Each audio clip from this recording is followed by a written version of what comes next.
Inyo pong napapanood ang Season 91 ng NCAA. Handog sa inyo ng ABS-CBN Sports. Ito po ang second round matchup sa pagitan ng Beda College at Colegio de San Juan de Letran. Ako po ang inyong lingkod, Anton Rojas, kasama si Coach Olsen Trasela. And completing our broadcast team today, kasama natin si Siege Tantenko at courtside. 19-15 ang ating talaan at the end of the first quarter. Coach Olsen, intense atmosphere at nakakagulat. 10 na agad ang ginamit ni Coach Aldin Ayo. We know na mas mababaw ang rotation ni Coach Aldin Ayo. But he used 10 players. Coach Jamaic just used 9. Is that surprising to you? Yeah, very surprising. Alam naman natin na si Coach Jamaic ang sanay na maggamit ng mga players. And if you compare both teams, alam mo, Beda mas maraming ginamit. But of course, going deep into his bench, Coach Aldin Ayo really trusting his second stringers. And speaking of trust, ibang klaseng tiwala ang pinapakita ni Coach Jamaic rin ngayon sa kanyang mga young guns. It's only Yusei Goga who's a graduating player on the floor right now para sa Red Lions. Balanza! The back is open for number 7. Unang 3-pointer ni Jeric Balanza dito sa laban na to. Earlier, nakita natin si McJur Luwib nakatulong. Si Bong Quinto nakatulong. Now it's Balanza's turn na makatulong para dito sa Letran Knights. And Coach Olsen, that's only his third triple of the season as Raj Tomko joins the scoring party. Once you see the second stringers really producing for your team, it gives a chance sa mga starting 5 mo na makapagpahinga. And later on, of course, during the crucial minutes, magagamit nila yun. AC Soberano playing in just his second Beda Letran matchup, and he's able to draw a charge as we see this fast play of the game brought to you by PLDT Home DSL, the #1 home broadband. Copico 78 best recharge moment brought to you by Copico 78, Copico's best latte ever. It's the Red Sea Wave inside the arena sa lungsod ng San Juan. Bokon umatake. A lot of contact. Tinawagan ng foul si publiko. Yeah, I like the way Beda is attacking itong pressing game ng Letran. Talagang they're showing na hindi sila nagdadalawang isip. Talagang inaatakan nila itong press ng Letran.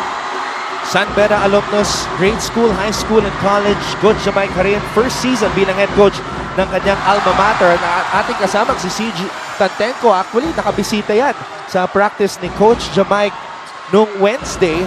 At kwento ni Siege, seryoso on the outside si Coach Jamaic, but he knows also when to have fun. Oh, that's his personality, si Coach Jamaic. Nakikita natin. Nakapapanood nyo lang sa inyong TV screens, napaka-seryoso, but off-court, napaka-jolly na tao nito si Coach Jamaic rin. Napaka-jolly in an intense way. Diba, Coach? No. 26-18 ang ating talaan. Beda still on top. Letran only led 3-2 in the first quarter, of course, as De La Cruz comes back into the game para kay JV Bokon. Balanza, naghahanap ng kakampi, pinasa kay Soliano. Luwib looking for Cruz.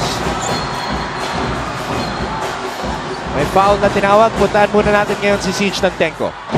Yes, much has been said about Beda's graduating players, but the stakes are a little bit different for rookie senior Ice Reyes. Kwento nga ni Ice, kailangan kong ipagsabay ang aking learning process sa pressure mag-contribute at sulitin ang aking last year.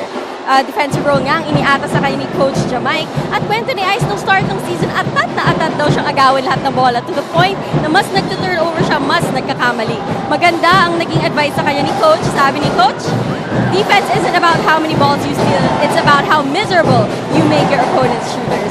Nakita na nga natin ang improvement ni Ice in this regard sa kanilang huling laro kontra sa Arellano Chiefs. Mailalabas kaya niya ganitong galing ngayon? Abangan natin yan. Back to you, Anton. Maraming salamat, Siege. Pero sa puntong ito, hindi pa ginagamit ni Coach Jamaic rin itong si Ice Reyes. But we all know his role on this team. Tama ka, Siege.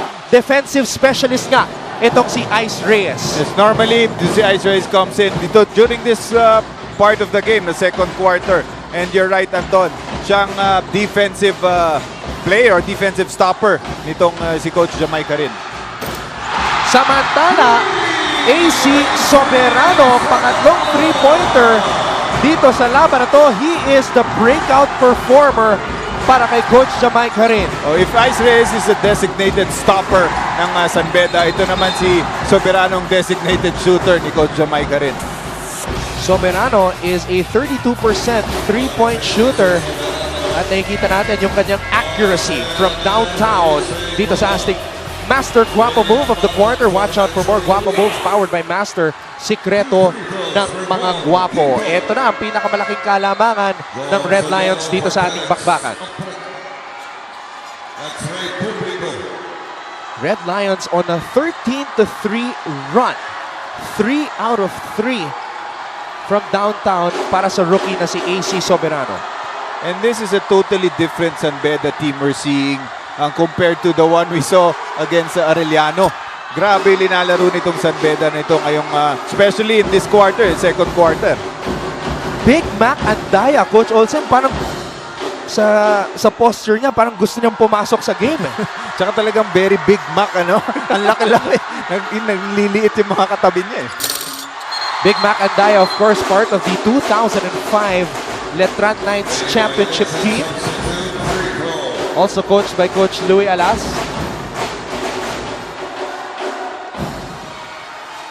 But AC Soberano, what a moment for him. As we see Ivan Villanueva, ngayon miyembro na ng Adamson Falcons, pero may dugong Arriba yan. Dating Mythical 5 member sa Juniors Division as a member of the Letran Squares. And I know he's also a cousin of Enrico Villanueva. Doon pala niya nakukuha yung mga big man moves niya. Kaya yata 14 din ang number niya. Okay. And of course, Coach Arik Del Rosario checking out this matchup. Big game para sa Perpetual on Friday. Makatapat nila ang Letran. Samantala, De La Cruz, naago ang bola. Pinasa kay Aber. And Basera Mer delivers on the fast break. And maganda yung ginawang trail job ni Basera Mer doon. Nakita niya one-on-one between Art De La Cruz and Quinto. Pero ito, nakakuha ng layup to si Basera Mer. Cruz tumira sa labas. In and out rebound, Donald Tacua. Tongko, cross-court pass. Binigay kay Amer. De La Cruz. And De La Cruz scores. Donald Tacua paved the way for him. 14 na ang kalamangan ng Red Lions. The biggest lead of the game for the 5-time champions ng NCAA. Cruz, pinasa kay ng bata. Pinasa sa loob, natapik. Tacua, napulot ang bola. Amer, Red Lions, Romarachada. Dinedepensa ni Cruz. The Ant-Man steals the ball. The Ant-Man, dire-diretso. Bitin. Pero mananatili ang bola sa panig ng Letran. I was about to say, Anton, kung meron man na team na pwede maka-match up dito, itong limang nasa loob ng San Beda can easily match up with the quickness of Letran right now. Fast play of the game brought to you by PLDT Home DSL, the #1 home broadband. Magbabalik po ang Season 91 ng NCAA. Ilabas ang galing.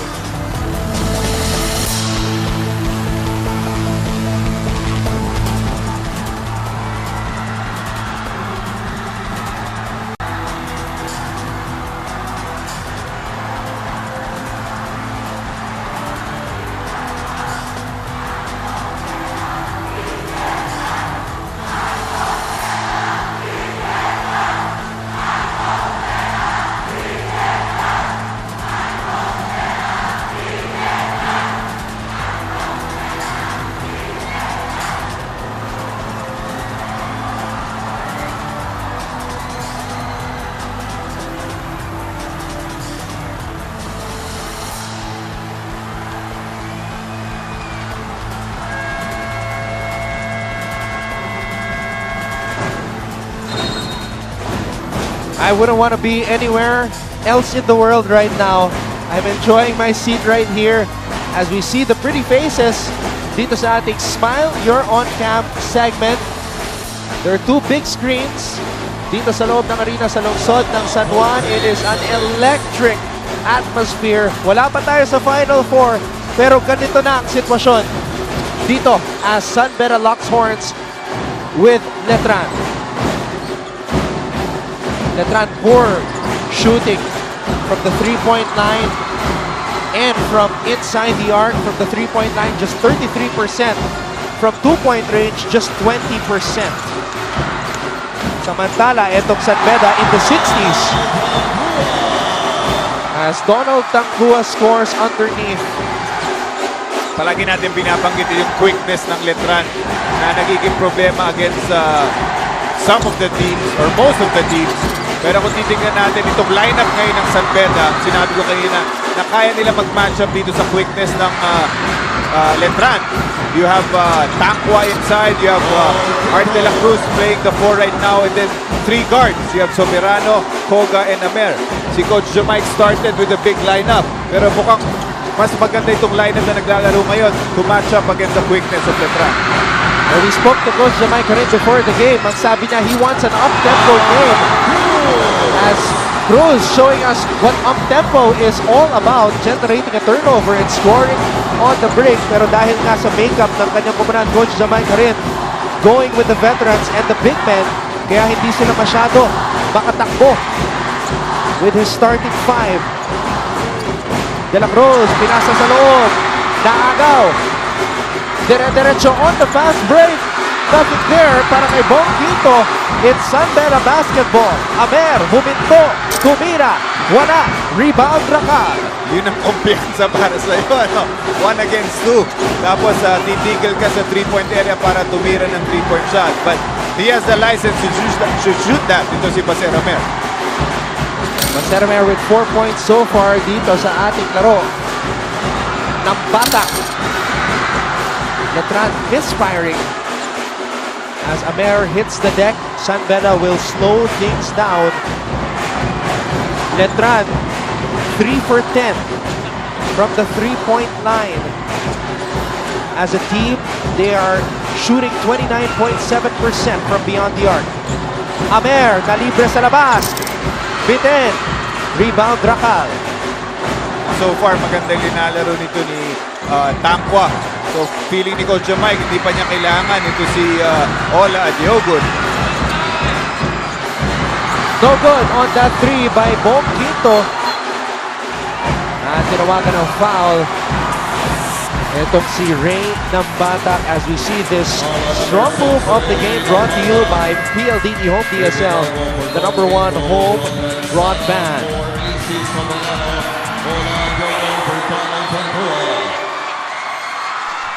JP Calvo na nag-start para sa laban na to, muling nagbabalik para sa koponan ni Coach Aldin Ayo, 35-23. Pero ito sa pagbabalik ni Calvo, hindi si Mark Cruz ang pinalitan niya. So, sabay na maglalaro ngayon ito si Calvo at si Mark Cruz.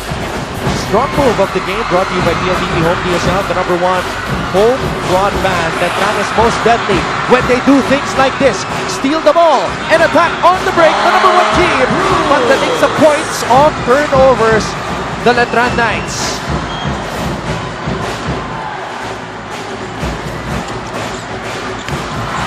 And a basket. Sinagot naman ni Yusei Koga na meron ng 7 puntos dito sa ating laro. Timeout, Letran Knights. Pero panoorin muna natin itong atake ng mga Letranista. Rakal, to Cruz, puntos. Pero lamang pa rin ng 12 ang kampo ni Coach Jamaic rin.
Nagbabalik ang NCAA Season 91 dito lang sa San Juan Arena.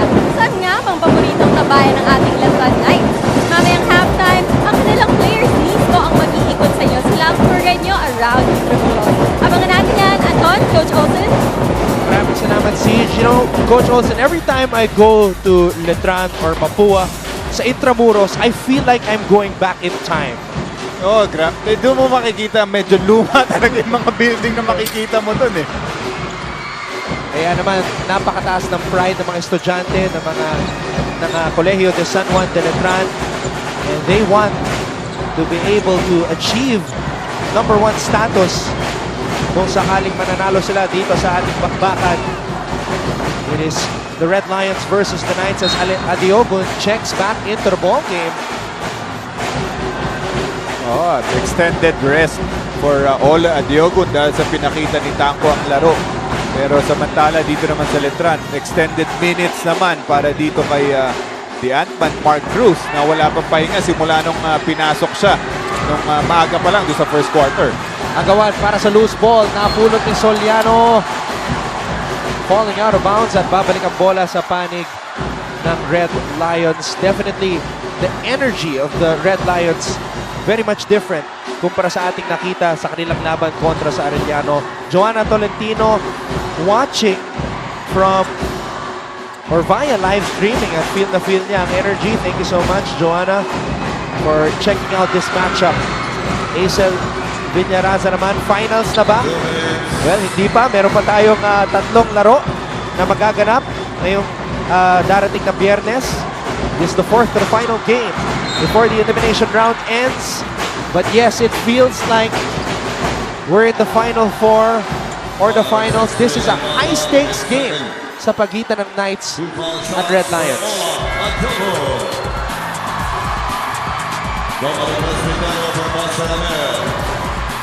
Ola Diogun, just a beast.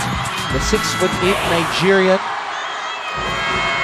As Jose or Jomari Presbitero checks into the game, getting instructions from Ford Araw, isang legend mula sa San Beda Red Cubs basketball program. As Ola Diogun knocks in the first free throw, meron ng 3 puntos si Adiogun dito sa ating bakbakan. Yun nga yung sinasabi natin, because of that extended rest ni Ola Adiogun. Now, pagpasok niya, mas may energy siya to seal his man underneath.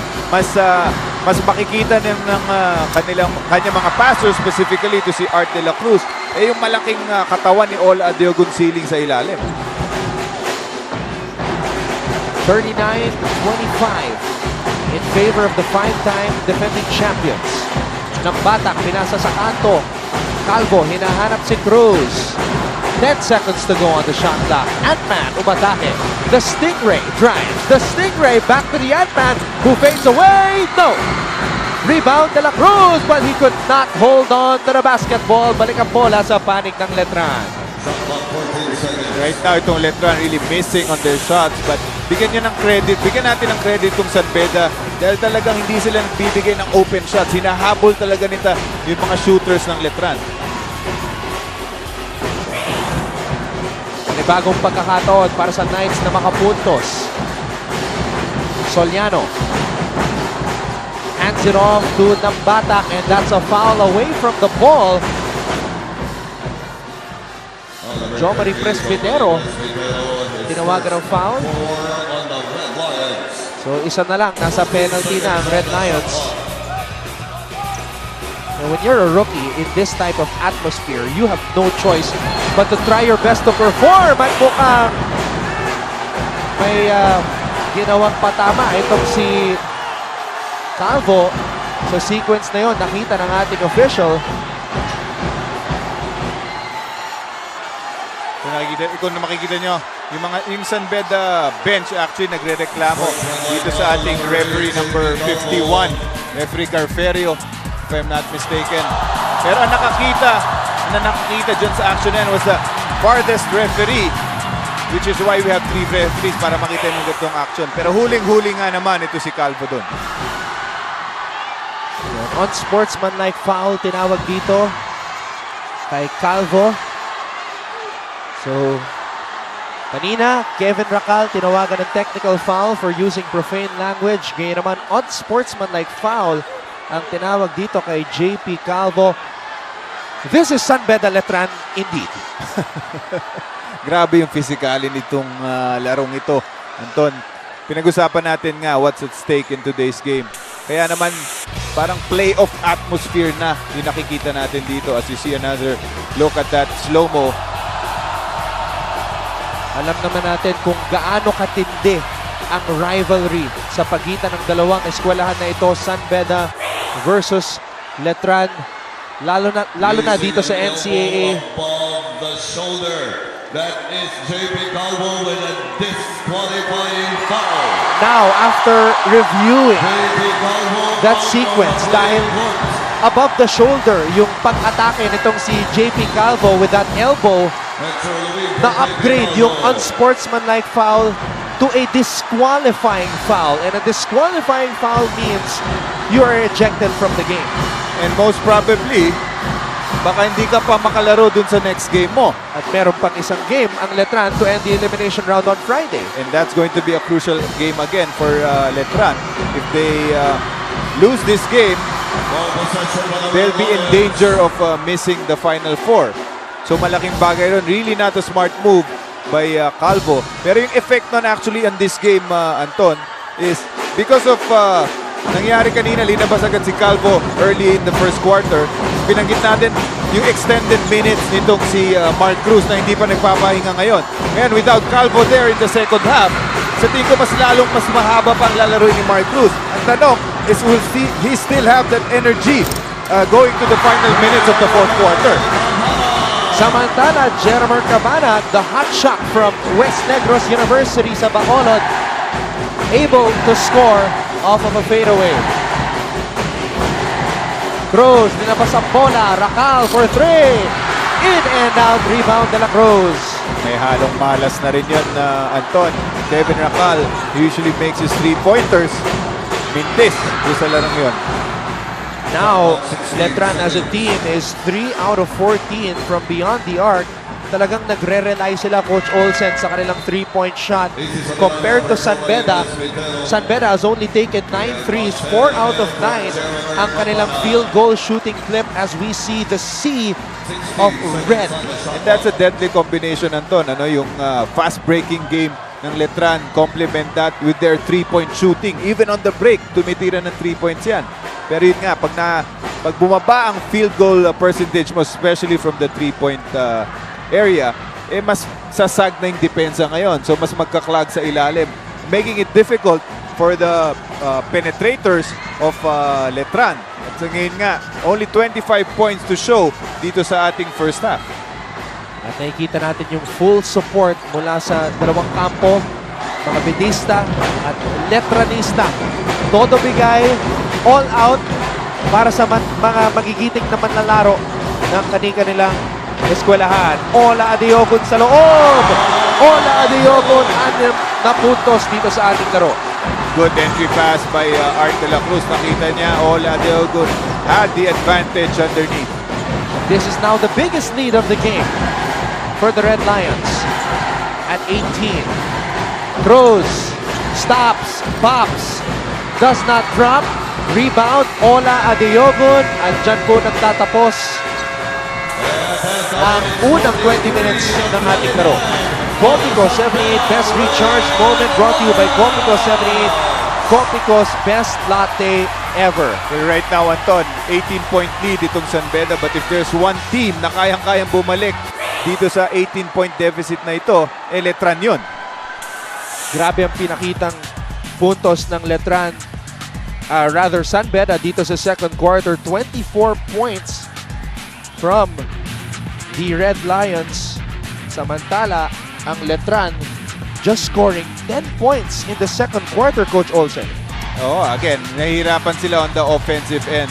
But of course, I expect Coach Alden Ay to make the necessary adjustments going to the second half. Halftime, stats, analysis, and more sa aming pagbabalik. Ito po ang Knights kontra Red Lions. Letran versus San Beda sa Season 91 ng NCAA. Ilabas ang galing.